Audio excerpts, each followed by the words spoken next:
ఓం నమో వెంకటేశాయ. ఈ విశ్వంలో వెంకటాద్రికి సమానమైన పుణ్యక్షేత్రం లేదు అధ్యక్ష. అయితే ఇప్పుడు కొందరు తమ రాజకీయ స్వార్థానికి ధన దాహానికి 120 కోట్ల హిందువుల ఆరాధ్య దైవం శ్రీ వెంకటేశ్వర స్వామి ప్రతిష్టకు భంగం కలిగేలా చేస్తున్న కుట్ర ఇప్పటికే ప్రజలకు అర్థమైంది అధ్యక్ష.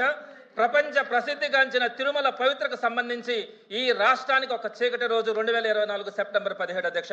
ఆ రోజు సాక్షాత్తు ముఖ్యమంత్రి గారు అన్న మాటల అధ్యక్ష, తిరుమల లడ్డూ ప్రసాదంలో జంతువుల కొవ్వు, గొడ్డు కొవ్వు, పంది కొవ్వు, చేప నూనె కలిసాయంటూ 2024 సెప్టెంబర్లో ఆయన చేసిన అసత్య ఆరోపణలు ఈ సమాజం ఎప్పటికే మర్చిపోదు అధ్యక్ష, క్షమించదు కూడా అధ్యక్ష. అదేవిధంగా ముఖ్యమంత్రి గారు ఆ స్వామి మీద చేసిన నిరాధారమైన ఆరోపణలకి వైవి సుబ్బారెడ్డి గారు సిబిఐతో విచారణ చేయించాలని సాక్షాత్తు సుప్రీంకోర్టును ఆశ్రయించారు అధ్యక్ష. అదే మాకున్నటువంటి నిజాయితీ.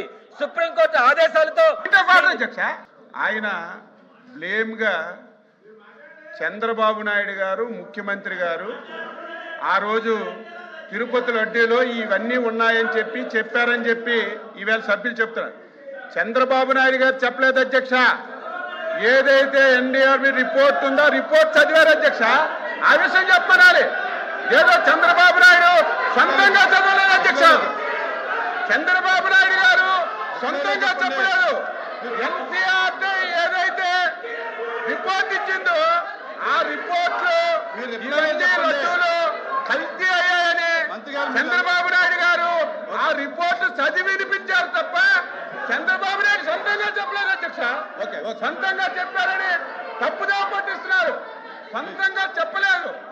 రిపోర్టే చదివారు. ఆవేళ రిపోర్టే చదివారు. మీరు అదే చెప్పండి. కావాలంటే రిపోర్ట్